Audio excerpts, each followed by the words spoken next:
today's introduction. Good afternoon, everyone. Welcome to AmBank Group's first half results. Before we begin, our first part of our presentation will be done by Dato', who will cover the business updates, and followed by Mandy, our Group Chief Financial Officer, who will do the financial update, and then we'll begin the Q&A questions. Check that. Okay, good afternoon to all of you. I think the last time I met you was in announcing our first Q results.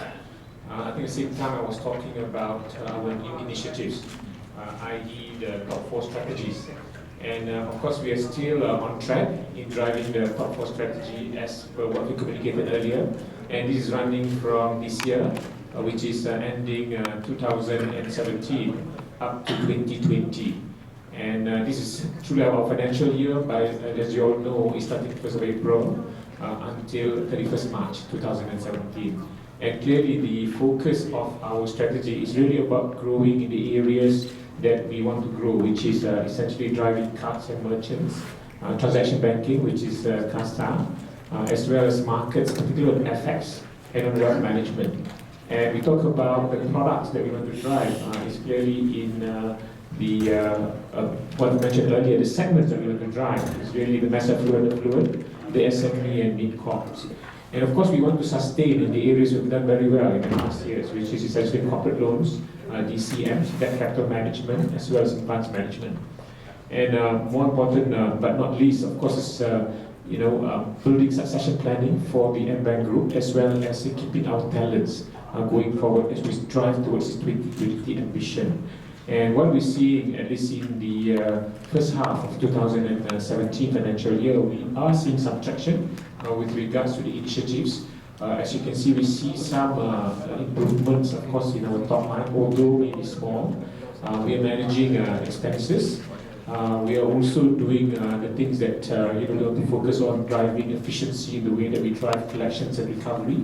And because of that, we are seeing some tractions with regards to our returns, i.e. as well as our ROE and our cost to income.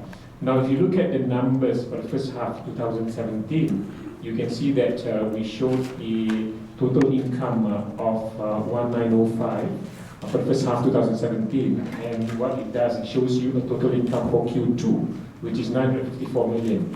Now, this is certainly an improvement of what we've shown earlier in the first quarter of 2017, which was 951 million. So you can see Q-on-Q growth in terms of our total income of 0.3. And if you look at year-on-year, it's 0.4. Now, if you look at my expenses line item, if you see Q1 of 2017 is 535, Q2 is 524 million. So that has come down by about 2.1% Q-on-Q in terms of expenses.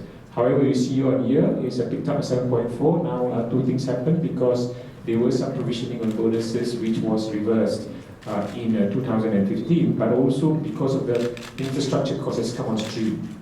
I think if you follow some of the announcement I've made that we have done the heavy lifting in the areas of infrastructure, which is the core banking system, as well as our online banking system, as well as our credit card system, which is done much earlier. Now those costs, since we have kind of fully implemented those initiatives, is now coming on board. So as far as traction and new initiatives that we are seeing, if you look at the SME acquisition that we're doing, you can see that pipelines, meaning that the loan acquisition has almost doubled than what it was last year. But it's yet to be translated into actual loans growth. So which means that for the first half, you don't see much loans growth yet. But certainly we do expect a positive loans growth for the whole year coming towards the second half of this year. And if you look at my provisioning, my allowances in terms of write-back has come down. So it shows the maturity of my portfolio. So you can see my gross impaired loans has come down drastically. Now it's 1.64. Again, what was before at about 1.69. And it's slightly lower in industry or reflective of the industry currently. This is considered quite good, considering that we have a flat loans growth and we are managing our NPL ratios. Now, if you look at my PATMI, so I'm showing first half 675 million, 352 million for Q2. Now, clearly, it's a 9.2% improvement compared to Q1.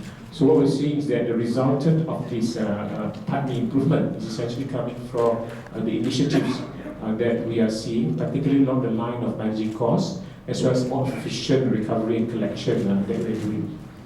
Of course, as far as loans growth, we've yet to see, so hopefully this will pave the way for my NII coming the following year.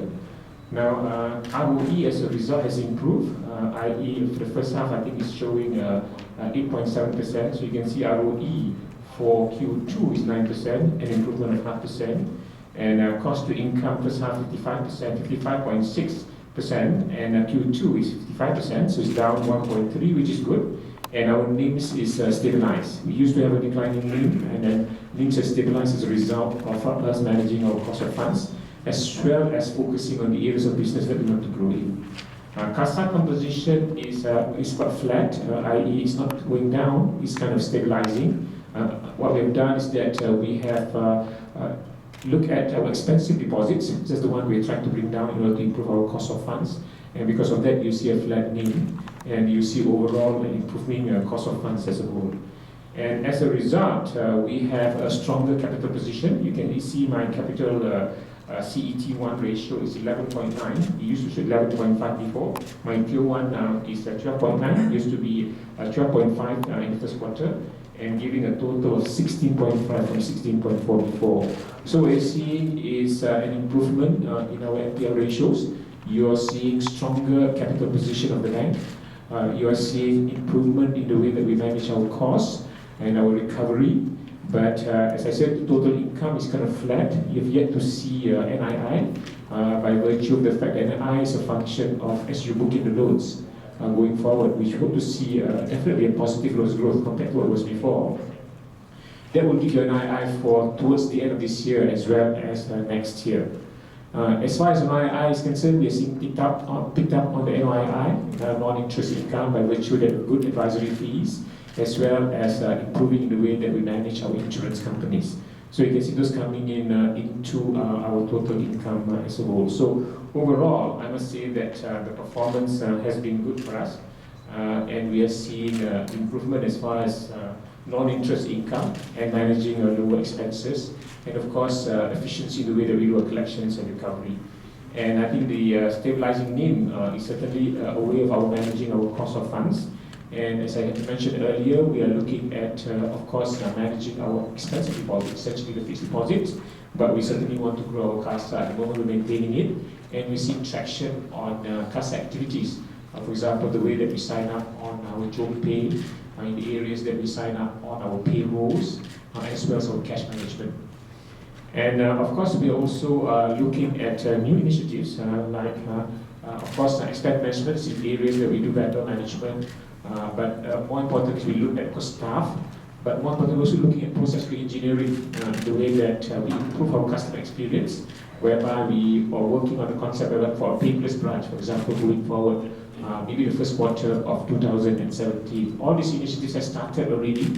Essentially, we should see some fruition in the first quarter of 2017. So clearly, our top 4 aspirations is on track, and certainly we are seeing the early benefits of our focus in the areas we want to focus in the first half of 2017.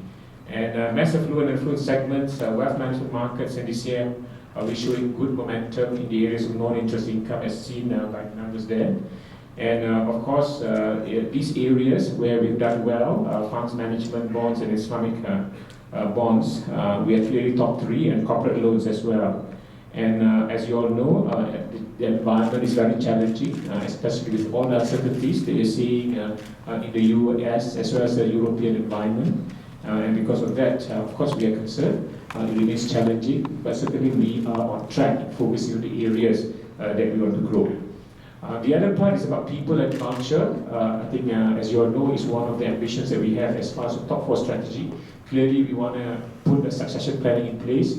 Clearly, we want to retain our top talents. Clearly, we also want to fill in the gaps in the areas that we want to grow, particularly in the area of SME, for example, wealth management. So those are the areas that we want to grow further, even going forward.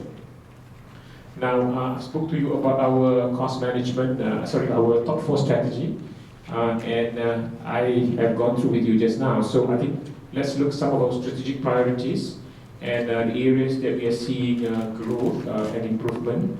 clearly in SME, mid-corp, as I've mentioned to you. And of course, in products, transaction banking markets, in FX, and cards and merchant, we're seeing some good traction on cards. For example, I think last month we did our highest number of cards acquisition, which is close to 10,000 cards, I think, which is a good thing. And then in terms of our wealth management as well, I think 2 months ago we did about 100 million worth of investments in terms of unit trust. I think this is tenfold compared to what we did before. And we want to use digital as a way of improving the way that we do things. And as I mentioned to you earlier, with regards to our ongoing STP, as well as improving the way that we do our businesses, that part of it we are investing, and you should see some of the initial results in the first quarter of 2017. And of course, existing strength we'd like to retain, and of course, working on our talent management as well.